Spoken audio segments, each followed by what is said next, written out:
Good morning बच्चों।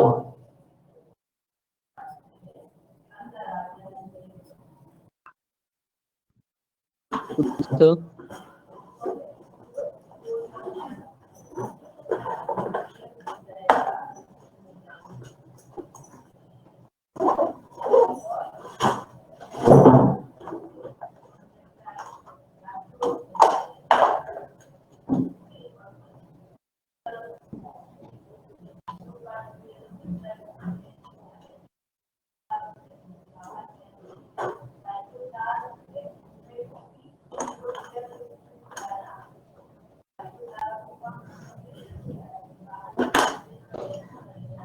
बच्चों आज तो बोल दो, कम से कम आपने मॉक टेस्ट दे दिया।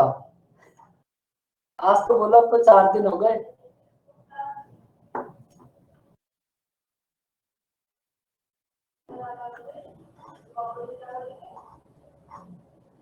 बताओ बच्चों फटाफट से, ये मॉक टेस्ट सॉल्व करा था?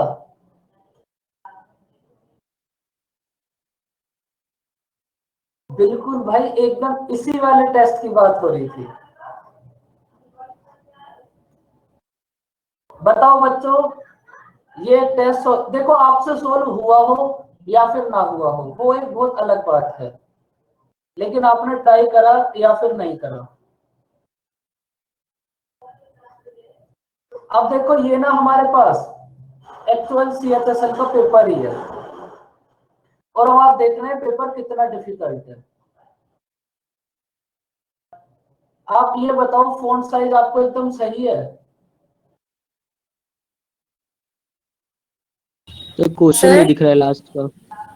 बहुत छोटा छोटा दिख रहा है सर। तो आपके पास ये PDF तो होगी ना? जी सर है। उसको ओपन कर सकते हो आप सब? तो वो सर कैसे ओपन करेंगे? फोन में जाओ, गैलरी में जाना, वहां पे डॉक्यूमेंट का ऑप्शन होगा, वहां पे जाना, वहां पे होगा टेस्ट 18, वहां से कर लेना।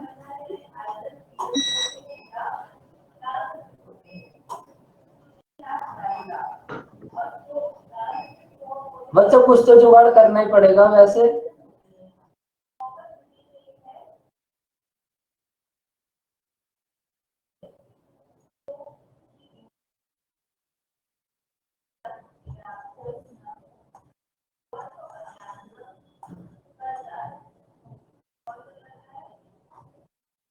देखो आज फटाफट से बस हमें ये मॉक टेस्ट डिस्कस करना है, तो हम इसको फटाफट से डिस्कस कर लेते हैं।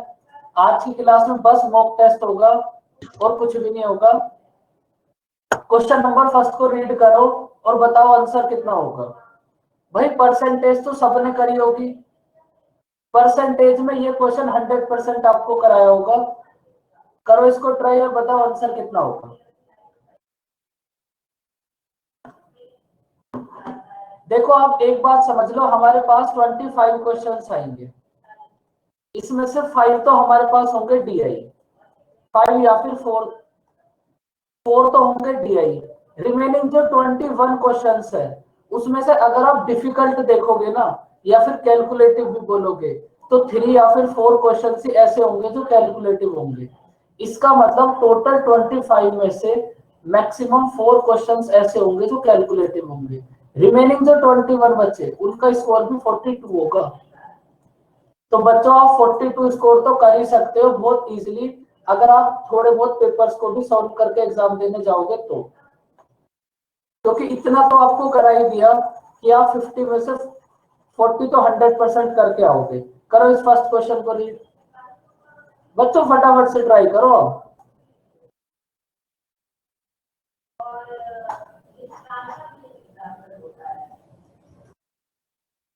देखो अनु अपनी इनकम का 90% स्पेंड करती है। अगर अनु की इनकम है 100, तो अनु का एक्सपेंडिचर कितना होगा? 90। तो अनु की सेविंग कितनी होगी? 10। बच्चों करो ट्राई, ट्राई करने के लिए बोला है तो। अब ये कोई ऐसी चीजें नहीं है कि आप नोट्स बना रहे हो बैठ के, ये तो आप पेपर कर रहे हो सोल्व। देखो ना कितना कर पाते हो। अगर टोटल इनकम है 100, एक्सपेंडिचर है 90, तो सेविंग कितनी होगी? 10। अब इसके बाद देखो, हमने अनु के एक्सपेंडिचर को 25% इंक्रीज कर दिया। 90 का 25% मीन्स 1/4 कितना होगा?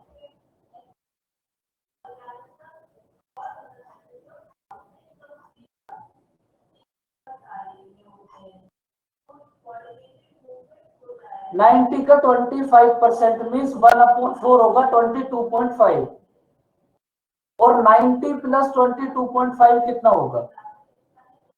एक्सपेंडिचर को हमने 25% इंक्रीज कर दिया, मतलब ओरिजिनल एक्सपेंडिचर है 90 और 22.5 इंक्रीज कर दिया, तो एक्सपेंडिचर कितना हो जाएगा? 112.5 और उसकी सेविंग को हमने 30% इंक्रीज कर दिया। हमारे पास सेविंग है 10 का 30% कितना होगा?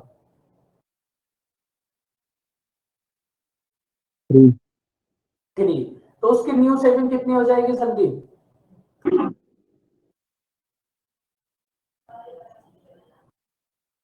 115.5। 30। अच्छा सॉरी 13। आप बताओ यहाँ से इनकम कितनी होगी? भाई हमारे पास इनकम एक ऐसा नंबर होगा, इनकम में से अगर हम एक्सपेंडिचर को सब्ट्रैक्ट करेंगे तो 13 आएगा, तो इसका मतलब इनकम कितना होगी? 125.5। 125। तो इनकम कितना इंक्रीज होगी? 25.5%। बताओ बच्चों, समझ आया क्वेश्चन? हाँ बच्चों सर अब नोट्स मत बनाओ, जो बच्चे इधर माइक पे आ सकते हैं वो तो माइक पे ही आ जाओ। समझ नहीं आ रहा इसमें नोट्स क्या बना रहे हो बैठकर?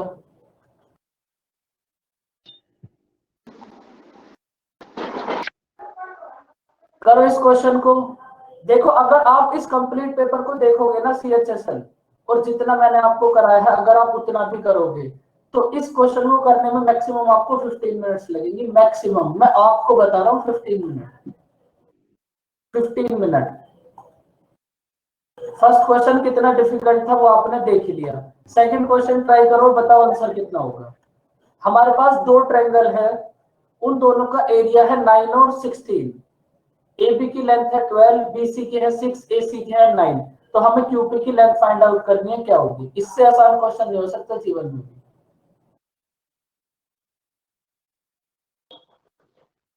बताओ कितना होगा? अदिति बताओ। भाई वो बच्चे तो बोलो जिन्होंने ज्योमेट्री पढ़ी थी, इस टाइप के क्वेश्चन तो बहुत सारे कराए थे आपको ज्योमेट्री में। देखो जिन्होंने नहीं करी वो भी समझ लो, वो ऐसा मत सोचो कि ये चैप्टर नहीं हुआ वो नहीं हुआ। हमारे पास दो ट्रायंगल अगर सिमिलर होंगे, अगर हमारे पास कोई भी दो ट्रायंगल सिमिलर हैं, तो ये जो उनका एरिया है ना, जो भी आपको इसके साथ में गिवन है उसके स्क्वायर के इक्वल होगा। ये बात समझ आई बच्चों? ये जो हमारे पास ट्रायंगल ABC और PQR का एरिया है, जो भी आपको इसके साथ गिवन है, चाहे वो इन सर्कल हो, इन सर्कल की रेडियस हो, आउटर सर्कल की रेडियस हो, साइड्स हो, कुछ भी हो, ये उसके स्क्वायर के इक्वल होगा। तो इसका मतलब राइट हैंड साइड में से अगर हम स्क्वायर हटाएंगे तो लेफ्ट हैंड साइड में रूट हो जाएगा। तो ये हमारे पास कितना होगा? 3/4। अब देखो इसके बाद तुम्हें इस क्वेश्चन में क्या करना है, आप डायरेक्ट देखो, क्योंकि ज्योमेट्री अभी आपने good morning sir. Good morning Kritika. Geometry अभी आपने नहीं एक ही क्वेश्चन मिस हुआ है। ज्योमेट्री अभी आपने पढ़ी नहीं है, तो फिर आप बस इतना ही समझ लो और इस बात को याद रखो, अगर कोई भी दो ट्रायंगल सिमिलर हैं तो उनका जो एरिया है ना, आपको जो भी गिवन है उसके साथ, साइड, इन सर्कल की रेडियस, आउटर सर्कल की रेडियस, कुछ भी, उसके ये स्क्वायर के इक्वल होगा। अब ये ऐसा क्यों होगा तो आपको ज्योमेट्री में पता चल जाएगा। ये होगा 3/4। अब आप यहां से देखो, हमें फाइंड आउट करनी है QP, बहुत ध्यान से समझना। अब देखो QP यहां से है हमारे पास फर्स्ट वाले दो टर्म्स, तो इधर ले लो आप AB, कितना होगा 12, QP कितनी होगी 16। समझ आया बच्चों कुछ? भाई दोनों सर्कल में से हमें सेम चीजें लेनी है। यहां से देखो हमारे पास है QP, तो यहां से हमने AB लिया। सपोज अगर हमारे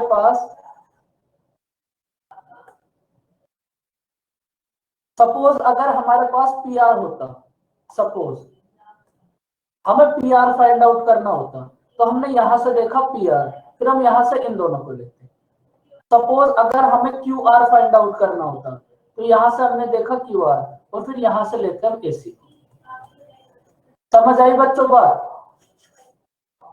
तो मतलब स्क्वायर रूट का मतलब साइड्स का वो हो गया, रेशो हो गया। बिल्कुल, रूट करने के बाद वो साइड का रेशियो हो जाएगा। सिमिलैरिटी की प्रॉपर्टी है ये, बाकी तो जब हम सिमिलैरिटी करेंगे तब समझ आ ही जाएगा। Okay sir. सर जब हम QR लेंगे तो हम BC लेंगे ना? QR नहीं, जब हम देखो इधर से देखो, अगर आप QR लोगे ना तो आप फिर हाँ इधर जी। से भी सेम पेयर लोगे AC। Okay okay sir. अगर इधर से हम BC लेंगे तो फिर इधर हाँ से हम जी। PR लेंगे। PR मतलब लेंगे। दोनों में से सेम लेना पड़ेगा। Okay sir. देखो स्क्वायर कैसे, अब ये बात समझने के लिए तो फिर पूरी ज्योमेट्री करनी पड़ेगी।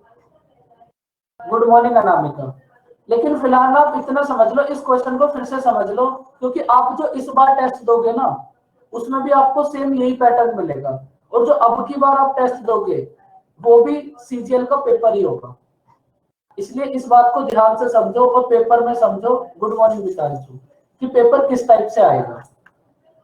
देखो हमें यहाँ गिवन है एरिया, दो ट्रायंगल गिवन है। ये जो साइन है ना सिमिलैरिटी का होता है। हमें क्वेश्चन में गिवन है ट्रायंगल ABC और QPR दोनों सिमिलर हैं। सिमिलर होने का मतलब ये है, अगर दो ट्रायंगल हमारे पास सिमिलर हो गए तो ये जो उनका एरिया है ना, दोनों ट्रायंगल का एरिया 1 अपॉन एरिया 2, ये जो भी इसके साथ आपको गिवन है, जैसे इस क्वेश्चन में हमें एरिया के साथ साइड गिवन है, तो फिर ये साइड के स्क्वायर के इक्वल होगा। जब हम यहां से स्क्वायर हटाएंगे तो फिर यहां रूट हो जाएगा। तो अब हमने क्या करा, हमारे पास एरिया का रेशियो गिवन है 9:16। एक क्वेश्चन ऐसा जरूर आएगा 100% एग्जाम में, एरिया का रेशियो गिवन है 9/16। तो बच्चों अगर हम यहां से रूट कर देंगे तो हमारे पास साइड का रेशियो आ जाएगा ना 3/4। ये तो आ गया, हमने एरिया को साइड के रेशियो में कन्वर्ट कर दिया। अब उसके बाद डायरेक्ट आप ये देखो, हमें QP फाइंड आउट करना है। अब QP के सिमिलर साइड देख लो क्या होगी, BC पुट कर दो, कितना होगा 6। हमें क्या फाइंड आउट करना है, QP। AB होगी बच्चों,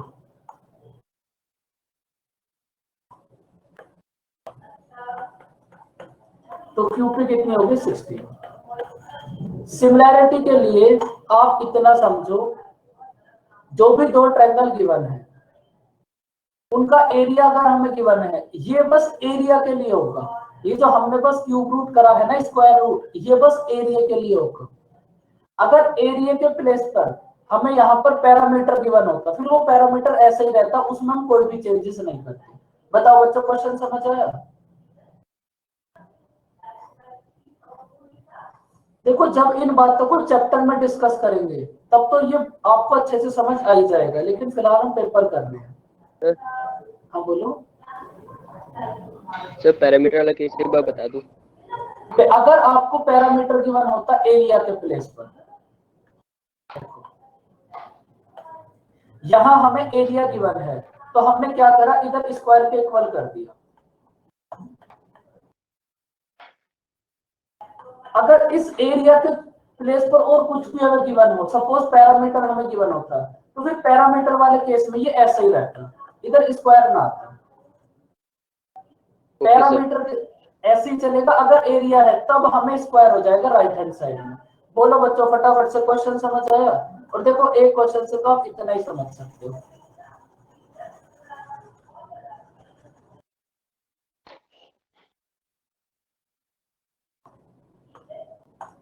अब देखो क्वेश्चन नंबर 3 को रीड करो। ये दोनों क्वेश्चन ऐसे थे ओरल होने वाले, और आप भी ओरल करोगे। क्वेश्चन नंबर 3 को करो फटाफट से रीड। सर ये क्वेश्चन कटा हुआ है, पूरा नहीं है। एक सेकंड रुको, आप इसको रीड करो। अब ये बहुत छोटा दिख रहा होगा आपको, है ना? जी सर, बहुत छोटा है। चलो मैं ये आपको समझा देता हूँ। वैसे भी ज्योमेट्री अभी आपने करी तो है नहीं। देखो इस क्वेश्चन को समझ लो आप।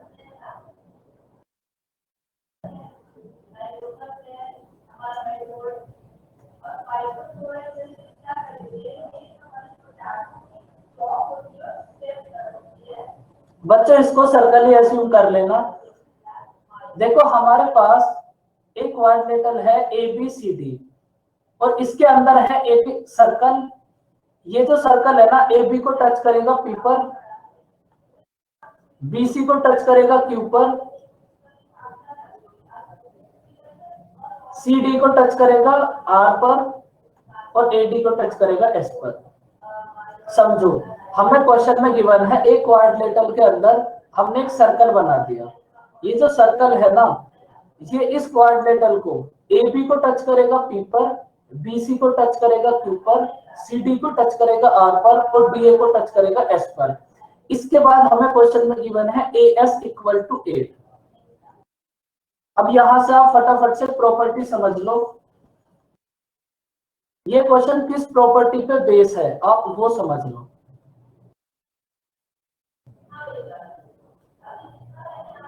देखो ये है एक सर्कल।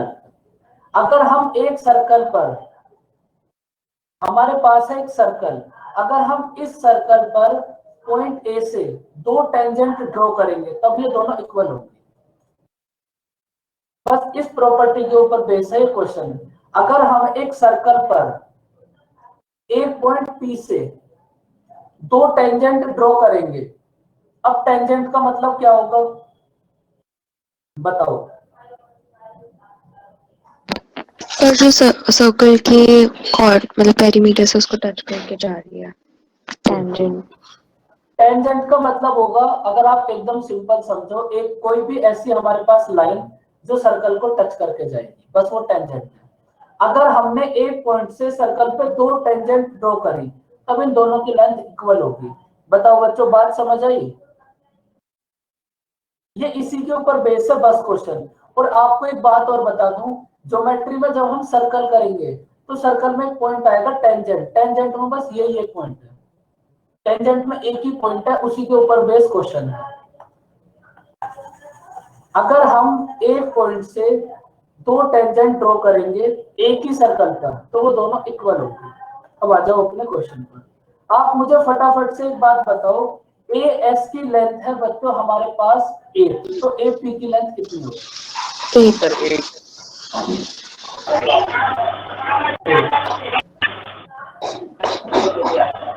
इसके बाद देखो BC है हमारे पास, BC है हमारे पास 11 और CR है हमारे पास 5। तो CQ भी 5 हुआ। CR अगर हमारे पास 5 है तो CQ कितनी होगी? 5। BC की कंप्लीट लेंथ है हमारे पास 11, इसमें से CQ है 5, तो BQ कितनी होगी? 6। अगर BQ 6 है तो BP कितनी होगी? 6। 14। तो हमें फाइंड आउट करना है AB की लेंथ कितनी होगी? 14। बस इससे आसान एग्जाम और हो क्या सकता है? कुछ करना ही नहीं है आपको। अब तुम एग्जाम में देख रहे हो, बच्चों बताओ इसका आंसर कितना होगा? एक्चुअल रियलिटी ये है।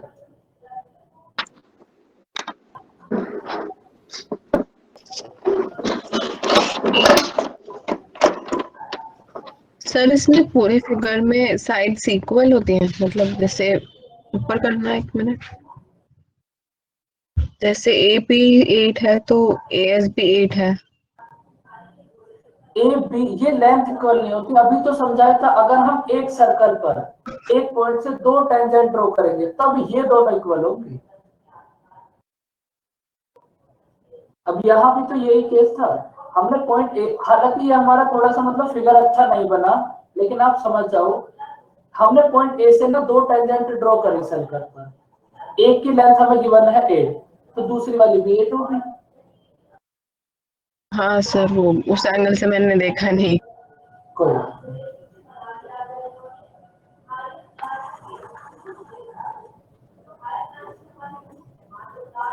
बताओ बच्चों कितना होगा आंसर? सर 0। भाई इसमें तो कुछ भी नहीं करना, बस यहाँ पर थीटा की वैल्यू उठाओ, यहाँ पुट कर दो, जिस पे थ्री आ जाएगा वही आंसर होगा। बच्चों ट्रिग्नोमेट्री है, ये तो आपको पढ़ाई थी, बोलो। तो मैंने ऐसे किया है स्क्वायर की प्लेस पे 1 माइनस स्क्वायर लिखा है और उसके बाद वैसे भी सॉल्व ठीक, करके 0 आ गया। वैसे भी ठीक है, लेकिन यहाँ तो हम थीटा की वैल्यू डायरेक्ट भी पुट कर सकते हैं ना भाई। ऑप्शन में जी हमें सर। एक ही वैल्यू तो गिवन है, जब आप 0 पुट करो तो ऐसे वैल्यू ऑप्शन हमारे से भी तो जो भी ऑप्शन है वो एक एक करके बिठा के देख लेंगे, उसका तो वैल्यू पता ही है।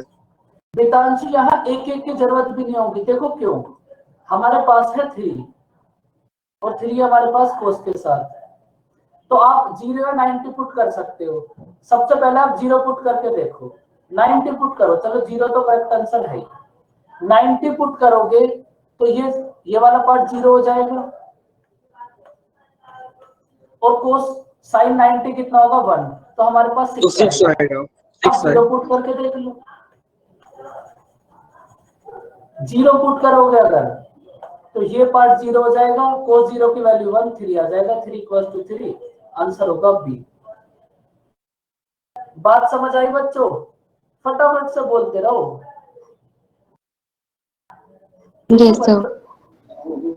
जहां भी आपको डायरेक्ट, एक बात समझ लो, जहां भी आपको डायरेक्ट थीटा की वैल्यू फाइंड आउट करनी हो तो फिर ना आप डायरेक्ट ऑप्शन की हेल्प लो, फिर आप डायरेक्ट हेल्प लो ऑप्शन की, ऑप्शन जिसको भी सेटिस्फाई कर दे बस वही आंसर होगा।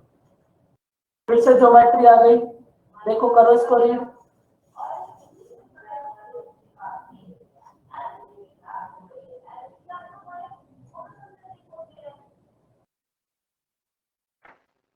चलो मैं ही कराता हूँ ज्योमेट्री को। तो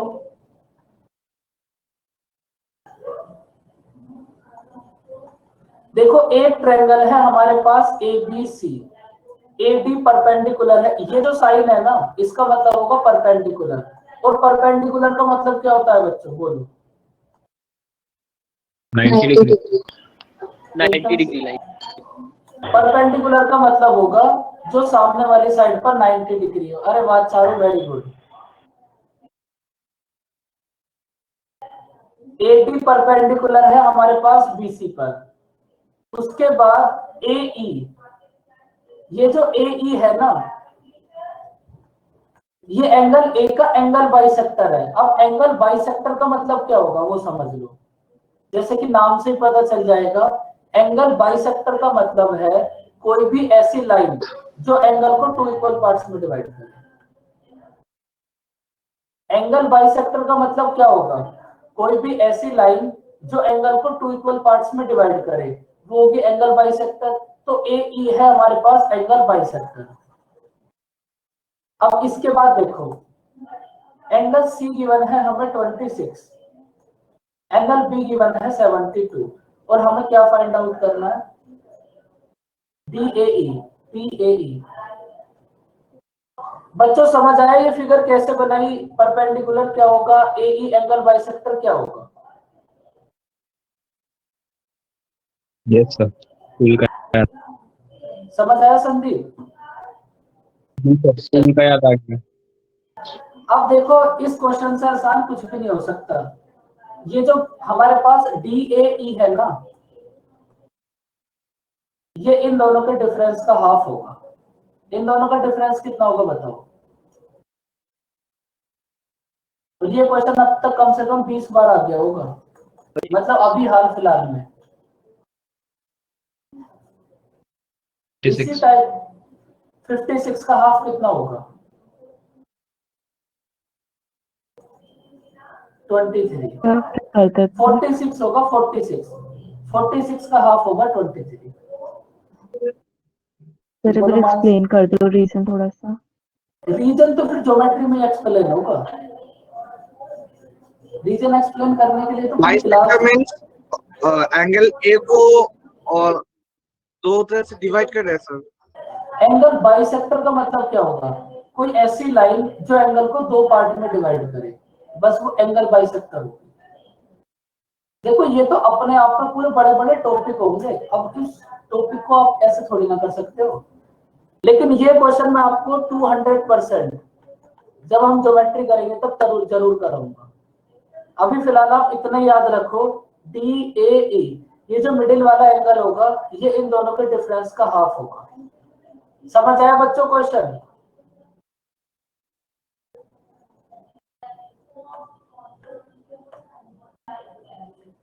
अभी तक एक भी क्वेश्चन ऐसा नहीं था, अगर आप इन चैप्टर को कर लेते तो आपको करने में, यहाँ 5 क्वेश्चंस को करने में 2 मिनट्स भी नहीं लगती। बताओ बच्चों इसका आंसर कितना होगा? सी। सी। कैसे करा था बताओ? आंसर तो आपको sir 90 degree minus theta.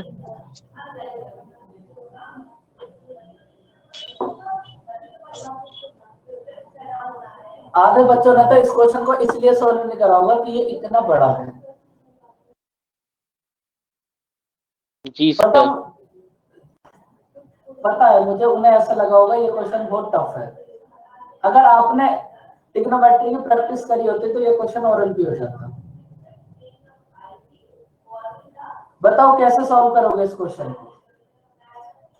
Sir sine 90 degree minus 9 degree, उसी तरीके से नीचे भी कर लेंगे। फिर साइन 90 डिग्री माइनस थीटा होता है कॉस थीटा, तो 2 कॉस थीटा ऊपर हो जाएगा मेरे पास, और फिर इधर नीचे 4 हो जाएगा। 4 कॉस थीटा शायद आ रहा था, नहीं ऊपर 4 आ रहा था, नीचे 2 आ रहा था। तो फिर बच्चों आप भी बोल लो कुछ। ट्रिग्नोमेट्री तो आपको पढ़ाई दी, यहाँ तो आप बोल सकते हो। इतने परेशान क्यों होते हो तुम?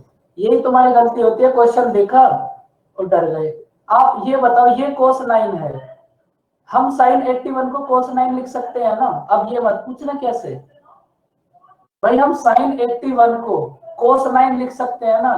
तो ये हमारे पास क्या हो जाएगा? 2 cos 9। बताओ बात समझ आई? चलो पूछ सकते हो अगर समझ नहीं आया कैसे तो, लेकिन बच्चों फटाफट से बोलो। 6 क्वेश्चंस हुए ओनली अभी तक। कैसे? मैं बस एक बार यही देख लूं किस किस बच्चे को कैसे पूछना है। सर 9 का स्क्वायर 81 है, इसलिए आपने cos 9 लिखा है ना? नहीं, सॉरी। अल्टीमेट ऐसा तो मैंने सोचा भी नहीं था। नहीं, मुझे ऐसे दिमाग में आया सर, इसलिए मैंने झट से बोल दिया। अगर गलत हो तो सॉरी। नहीं नहीं, मैं आपको बता देता हूँ मैं कैसे लिखा, लेकिन ऐसा बिल्कुल भी नहीं है 9 का स्क्वायर ऐसे थोड़ी ना होता है भाई।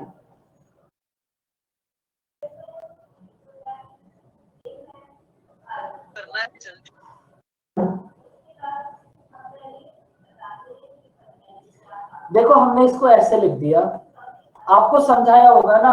अगर हम इसे 90 में से सब्ट्रैक्ट करेंगे तो कितना आएगा? बोलो फटाफट से बोलो। 90 में से सब्ट्रैक्ट करेंगे तो कितना आएगा? cos 9। 90 में से सब्ट्रैक्ट करेंगे तो 9 आएगा, और साइन किस में कन्वर्ट हो जाएगा? 90 पे cos। तो साइन 81 कितना होगा? cos 9।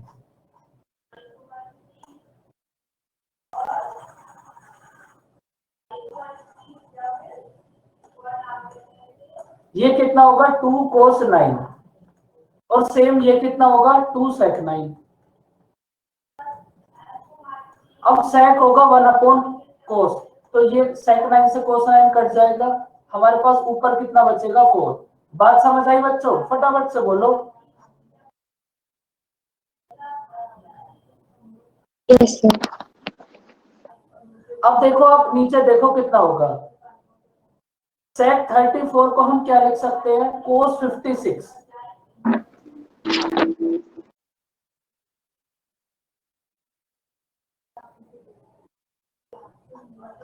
आप देख ही लो, ये भी आपको समझ आएगा नहीं क्योंकि आपने रिवीजन बहुत ज्यादा कर रखा है। 90 में से सब्ट्रैक्ट करो, बताओ कितना आएगा?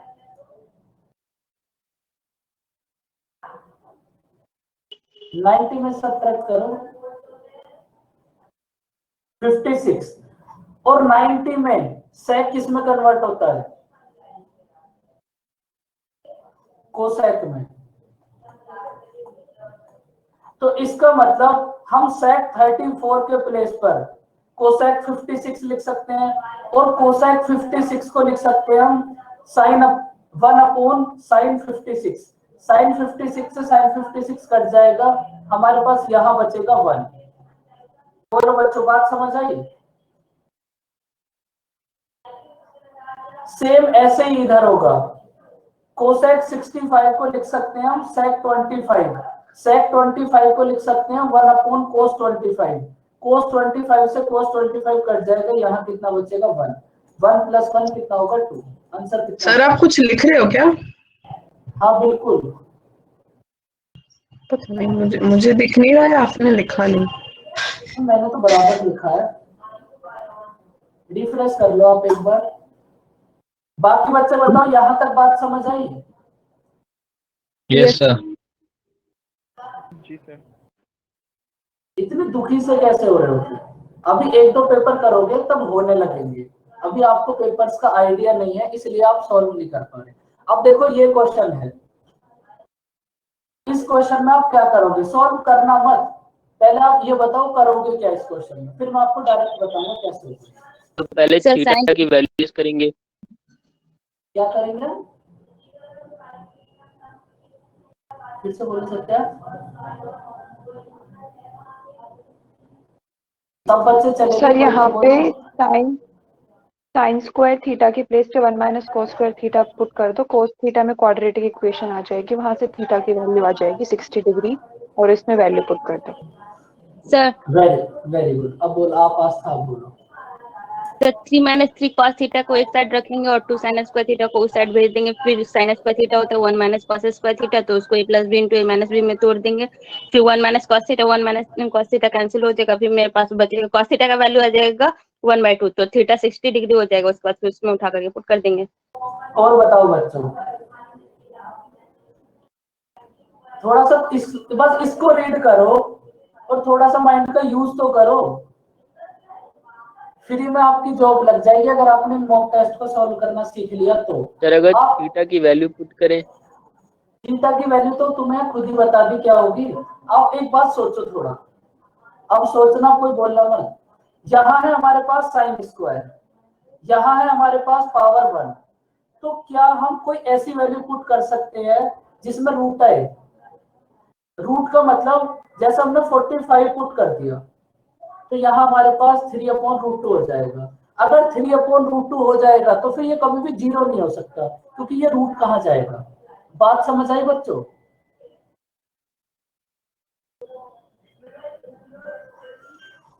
ये एग्जाम के पॉइंट ऑफ व्यू वाली बातें हैं, थोड़े समझने की कोशिश करो भाई। अगर हमने कोई भी ऐसी वैल्यू पुट कर दी जिसमें रूट आएगा, फिर से समझो और अब थोड़ा सोचो। आपने यहाँ कोई भी देखो, हमारे पास कितनी वैल्यू होंगी समझ लो। थीटा 0 है, ये 0, 30, 45, 60 और 90। अगर आपने इनमें से यहाँ है हमारे पास cos की पावर 1, अगर यहाँ पे cos स्क्वायर होता तब आप कोई भी वैल्यू पुट कर सकते थे, क्योंकि अगर आप 1/√2 पे स्क्वायर करोगे तो ये 1/2 हो जाएगा। लेकिन यहाँ है हमारे पास cos की पावर 1, यहाँ है हमारे पास cos की पावर 1, तो क्या आप कभी कोई ऐसी वैल्यू यहाँ पुट कर सकते हो जिसमें रूट आए? क्योंकि अगर रूट आ गया फिर उस रूट को हटाओगे कैसे? वो तो फिर ऐसे ही चलता रहेगा और लास्ट में जाने के बाद 0 बन ही नहीं सकता। तो आपके पास दो ही वैल्यू ऐसी है, दो ही नहीं एक ही वैल्यू ऐसी है कोस में जहां रूट नहीं आएगा। बताओ कौन सी वैल्यू है? कोस 60 कितना होगा? 1/2। 1/2। बस एक ही तो वैल्यू ऐसी है जहां रूट नहीं आएगा, तो आपको चेक करने की भी जरूरत नहीं है, कोस 60 होगा।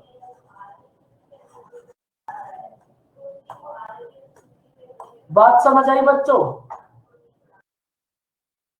इन बातों को डिप्रेशन में मत लो कि ये क्या हो गया, इन बातों को समझो। हाँ बोलो। लेकिन इससे हमारा आंसर तो आया ही नहीं। 60 से? हाँ मतलब अब क्या करना है इसके आगे? हमारे पास थीटा = 60 समझ आया कैसे आएगा? यस सर, ये तो आ गया। बस उसको यहाँ पुट कर दो। Okay sir. आंसर आ जाएगा। यहाँ आपके लिए समझना ये जरूरी था कि थीटा इक्वल्स टू 60 कैसे होगा। बिना सॉल्व करे भी आप इसको बता सकते हो। यहाँ कोस की पावर है ओनली 1। अगर स्क्वायर होता तब दिक्कत हो जाती, क्योंकि फिर आप रूट को हटा देते स्क्वायर करके। लेकिन यहाँ तो एग्जामिनर इतना अच्छा है, उसने तो खुद ही डायरेक्ट तरीके से तुम्हें बता दिया कि थीटा होगा 60। तो सॉल्व करने की जरूरत ही क्या है, सीधा 60 यहाँ पुट करो, आंसर आ जाए। बोलो बच्चों, बात समझ आई?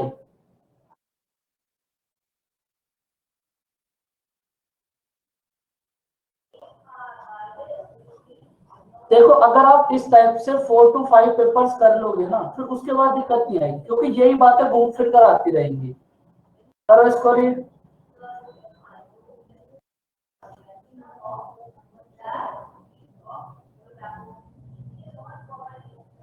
अभी ने 2 आर्टिकल्स को सेल करा 5220 ईच में। एक आर्टिकल पर उसे 16% प्रॉफिट हुआ, सेकंड आर्टिकल पर उसे 10% लॉस हुआ। तो मैं क्या फाइंड आउट करना है? तो हमें पूरे पे फाइंड आउट करना है, टोटल मिलाकर अभी को कितना प्रॉफिट या फिर कितना लॉस हुआ। बताओ कैसे करोगे?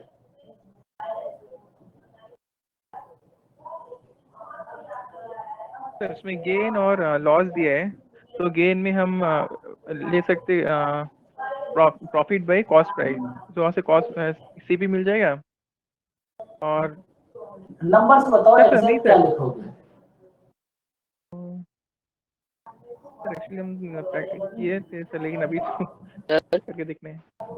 कॉस्ट 1440।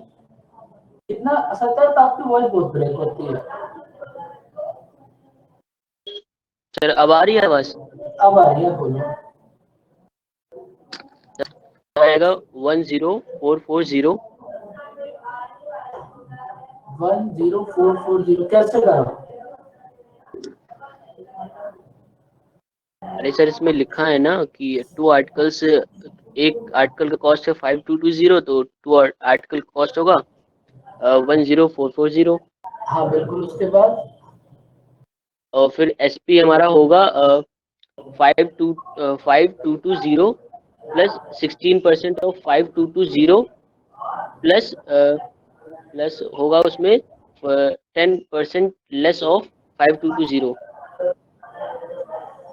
इस हिसाब से तो बहुत खतरनाक क्वेश्चन हो जाएगा। इतना तो एग्जामिनर ने सोच के भी नहीं दिया होगा। सर अगर हम इसमें ऐसे कर सकते हैं कि हल एक एक करके बोलो, कोई भी बोलो। सर लॉस दिया है, गेन दिया है, तो डायरेक्ट हम लोग को ये cost price 100 minus 100 minus loss percent. Sir your discount और बोलो। सर दोनों का कॉस्ट प्राइस 400 अज्यूम कर लो, और फिर सेलिंग प्राइस निकाल के selling price find a factor जिससे दोनों इक्वल हो जाए, और उससे दोनों का कॉस्ट प्राइस आ जाएगा। देखो ये क्वेश्चन ना इतना आसान है, मतलब कुछ करना ही नहीं है तुम्हें। आप थोड़ा सा सोचो, कॉस्ट प्राइस अगर 100 है तो आपको कितना प्रॉफिट हुआ है? 16 तो सेलिंग प्राइस कितना होगा? 116। 5220 को अगर आप 116 से डिवाइड करके 16 से मल्टीप्लाई कर दोगे तो प्रॉफिट पता चल जाएगा ना कितना होगा।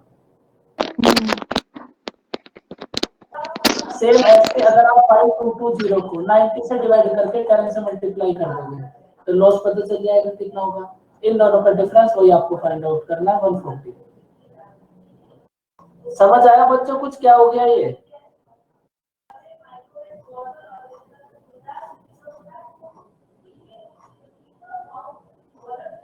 सर ये क्या करा आपने?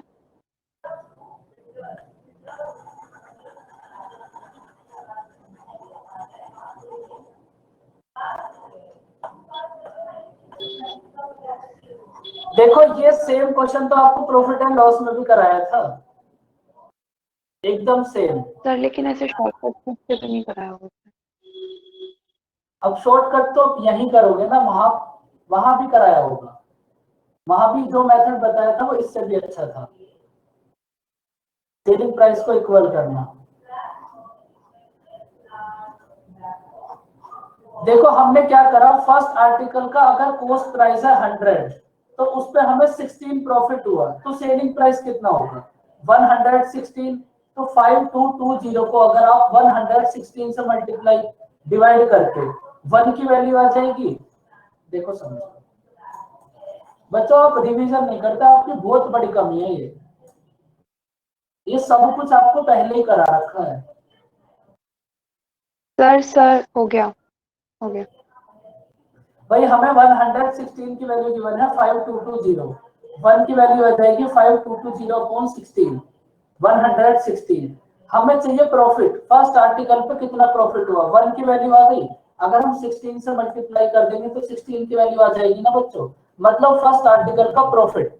समझ आई बात?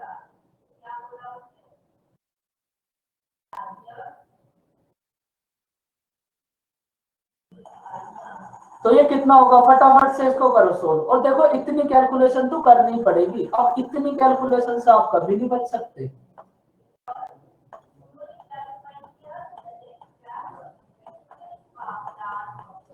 बताओ कितना होगा ये,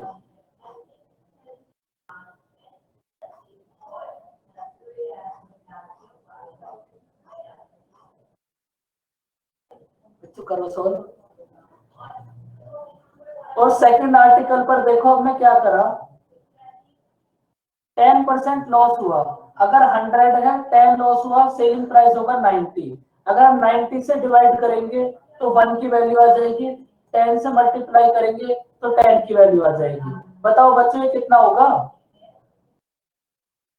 ये तो बच्चों बहुत हार्ड कैलकुलेशन हो गई। और ये कितना होगा 90 वाला,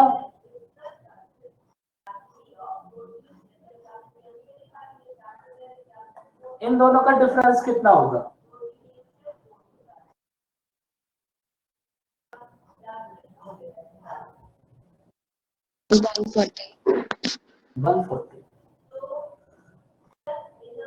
ये होगा आंसर।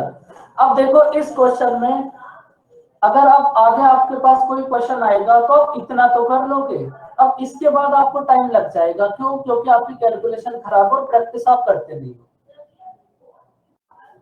जहां तक किसी भी क्वेश्चन को करने के लिए कोई दिक्कत वाली बात नहीं थी। अगर मैं आपको हर बार समझाता हूँ आप कुछ भी मत करो, आप बस अपनी क्लास की पीपीटी समझ लो अच्छे से।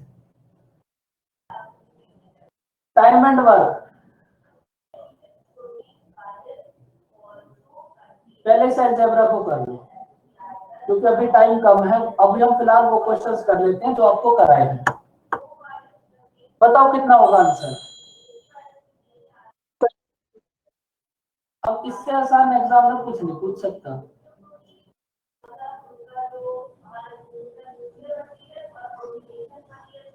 बोलो बच्चों,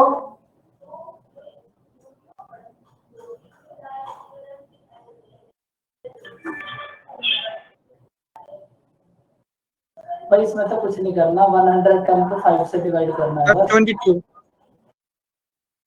22 आ गया। बिल्कुल, इस क्वेश्चन में तो बिल्कुल कुछ करना भी नहीं है, आप फालतू में टेंशन में आ जाते हो छोटी छोटी बातों से।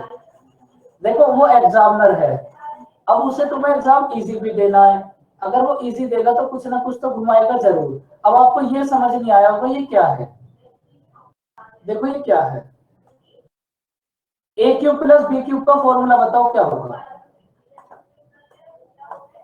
ए प्लस बी इंटू ए इसका प्लस बी इसका माइनस ए बी।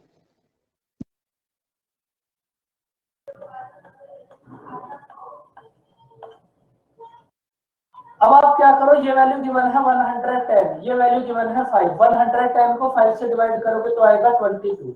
अब ये वैल्यू हमारे पास है, अब यहाँ 2ab ऐड करो और 2ab सब्ट्रैक्ट करो, तो ये हमारे पास, अगर हमने यहाँ 2ab ऐड करा 2ab सब्ट्रैक्ट करा तो ये तो हमारे पास a प्लस बी का होल स्क्वायर बन जाएगा -3ab। तो इसका हमें करना क्या था, हमारा आंसर तो डायरेक्ट यहीं से आ जाएगा ना, 110 अपॉन 5 22। बात समझ आई बच्चों? देखो कितने इजी क्वेश्चंस हैं जो एग्जाम में आ रहे हैं। अब ऐसे क्वेश्चंस आने के बाद भी अगर कोई फेल हो जाए तो फिर बेचारा एग्जामिनर भी क्या ही करे। बताओ संदीप, बात समझ आई? जी सर। ये क्वेश्चन आपको कराया था। अभी आप फिलहाल वही बताओ क्योंकि टाइम कम है, फटाफट से बताओ आंसर कितना होगा।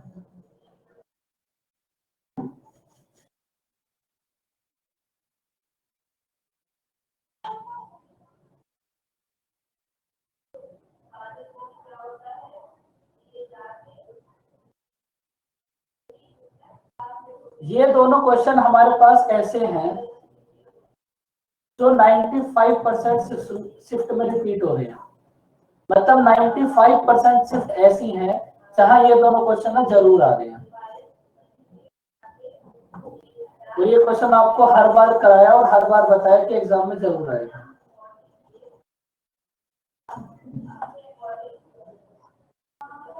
बच्चों सबका आंसर डी आ गया? बोलो।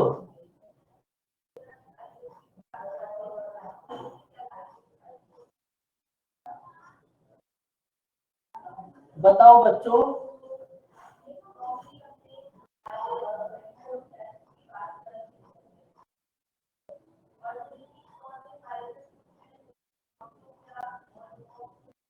भाई कोई ऐसा बच्चा जिसका आंसर ना आया हो इस क्वेश्चन का, तो आप फटाफट से बताओ ना बच्चों। अदिति नहीं आया देखो।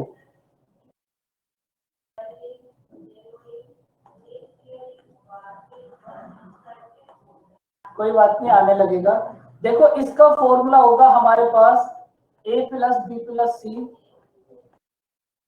a plus b plus c का whole square minus 3 a b plus b c plus c. अगर अदिति हमें ये वैल्यू मिल जाए और हम इस फॉर्मूले में पुट कर देंगे तो आंसर आ जाएगा। अब इस वैल्यू को फाइंड आउट करने के लिए पहले हमें a plus b plus c का होल स्क्वायर ओपन करना पड़ेगा। a plus b plus c का होल स्क्वायर होगा हमारे पास a square plus b square plus c square plus 2 a b plus b c plus c. a plus b plus c का whole square होगा 25, a square b square c square कितना होगा 33 plus 2 a b plus b c plus सी। फटाफट से बताओ यहाँ a b plus b c plus c की value कितनी होगी? बोलो बच्चों।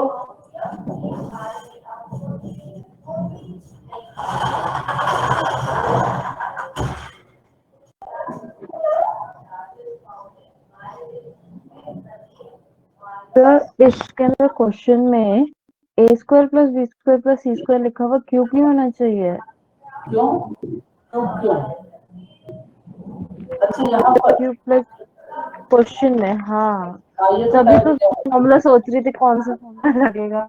ये टाइपिंग एरर होगी। इतना तो मैंने भी नहीं देखा था। देखो यहाँ से a b plus b c plus c की वैल्यू फाइंड आउट करना। A plus b plus c की वैल्यू है 5, a plus b plus c का होल स्क्वायर कितना होगा 25। वैल्यू को यहाँ पुट करना, आंसर आ जाएगा और वैल्यू होगी -4। 2 से डिवाइड -4 तो ये कितना होगा +12। 25 और 12 कितना होगा 27 मल्टीप्लाई कितना होगा 185।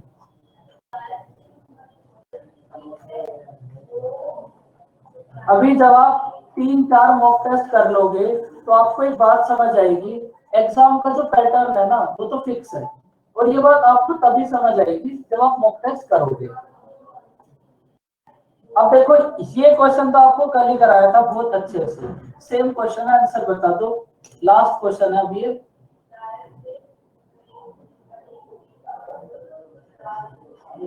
देखो इस क्वेश्चन के आंसर का तो मैं आपसे एक्सपेक्ट भी करता हूं क्योंकि कल ही कराए थे ये।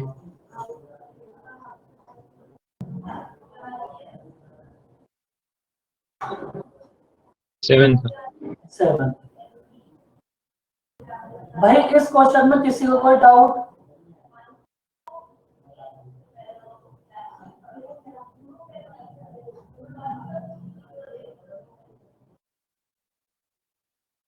फटाफट से बताओ आंसर कितना होगा।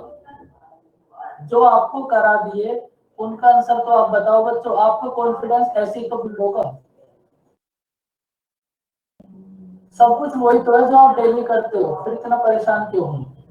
ये क्वेश्चन 1000 बार तो कर लिया होगा।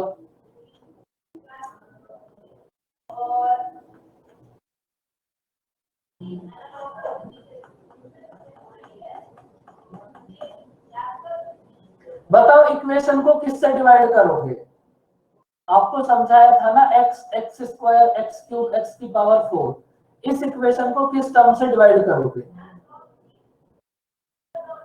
वैसे न्यूमेटर जो है x स्क्वायर प्लस 1 उसको 3x दे दूंगा सर, तो नीचे 8x आ जाएगा। सबसे पहले इसको बताओ पितांशु, किस टर्म से डिवाइड करेंगे? हम x से डिवाइड करेंगे ना, ये हो जाएगा x cube plus 1 upon x cube upon x plus 1 upon x plus 5। अब इस टर्म को x से डिवाइड कर लो तो x प्लस 1 अपॉन x कितना होगा? 3। अब तो इसको सॉल्व कर ही सकते हो तुम। समझ आया बच्चों कुछ आज का यहाँ तक का सिलसिला? देखो एग्जाम पेपर में कुछ भी ऐसा नहीं था जो चैलेंजिंग हो, आप खुद से देख लो, ये क्वेश्चन आप डेली करते हो। अगर आप अब इनकी प्रैक्टिस नहीं करोगे तो फिर उसमें किसकी गलती होगी? बताओ, आपको फॉर्मूले भी याद नहीं, जो फॉर्मूले मैं आपको स्टार्टिंग से बता रहा हूँ ये एग्जाम में आएंगे, ये आएंगे, ये आएंगे, वो फिर भी आपको याद नहीं है, तो बताओ ये तो फिर सर आप क्वेश्चन बता दोगे? अभी टाइम नहीं है सर, खड़े हैं सेकंड क्लास से। Okay sir. देखो ये जो हमारे पास पेपर है ना, आप ये बात समझ लो, आपका पेपर ऐसे ही आएगा क्योंकि ये तो खुद से ही हमारे पास एग्जाम का पेपर है। क्वेश्चन नंबर 18 तक जो चैप्टर्स आपने कर लिए, एक भी क्वेश्चन ऐसा नहीं होगा जो उनसे बाहर हो। अब आप प्रैक्टिस नहीं करते, उसमें क्या कर सकते हैं? ये डायरेक्ट रिजल्ट नोट कराया था मैंने जब बच्चों को ज्योमेट्री कराई थी। Direct result 4bl square plus cm square equals to 5bc square. मतलब मैंने ये भी बताया था उन्हें कि ये एग्जाम में आएगा, और ये क्वेश्चन CHSL में भी आया और CGL मेंस में भी आया। जो तुम्हें पढ़ा दिया बस वही आएगा, आप बस इतना समझिए। तो बच्चों अब आप क्या करना, ये टेस्ट पेपर आपके पास है, आप इसको फिर से करना। क्लास कुछ भी नहीं करना। देखो अगर आपको सिलेक्शन लेना है तो आप कोई वर्कशीट मत करो, आप कुछ भी मत करो। क्लास की पीपीटी और ये मॉक टेस्ट जो मैं आपको डिस्कस कराऊंगा, बस आप कुछ भी मत करो, दुनिया में कोई पीपीटी मत करो, आपका सिलेक्शन हो जाएगा। लेकिन आपको जो क्लास वाली बातें हैं ना वो जरूर क्लियर होनी चाहिए। अगर पीपीटी अगर आपको वर्कशीट नहीं करनी, आप बिल्कुल मत करो, छोड़ो, वो मेरी गारंटी है तुम्हारा नंबर आ जाएगा। लेकिन जो क्लास की बातें हैं, क्लास पीपीटी, वो आपको एकदम टिप्स ऑफ होनी चाहिए। एग्जाम पेपर उससे बाहर कभी नहीं जा सकता 100%। ये सब क्वेश्चन मैं ऑलरेडी क्लास में कराता ही हूँ। अगर आपको ऐसा लग रहा है ना कि हमारे ऊपर बर्डन बहुत ज्यादा है, तो आप मैथ का बर्डन मत लो, बस क्लास पीपीटी, उनको तो देखो इतना तो करना भी पड़ेगा, बस क्लास पीपीटी करो डेली, और उन्हें भी रटो मत, समझो। और उसके बाद जब हम पेपर डिस्कस करेंगे, आप देखना जो आप क्लास पीपीटी में कर रहे हो वही आपको एग्जाम में मिलेगा 100%। लेकिन क्लास वाला जरूर याद होना चाहिए, और फिर उसमें कुछ नहीं कर पाएंगे अगर आप चीजें ही भूल जाओगे तो फिर वही बातें बार बार बताना, टाइम वेस्ट। आप बहुत सारा मत पढ़ो, अगर आपको बर्डन लग रहा है आप बस क्लास वाली पीपीटी कर लो, 100% चैलेंज के साथ, उससे बाहर कुछ नहीं आएगा। ओके बच्चों, चलो अब नेक्स्ट क्लास ज्वाइन करो।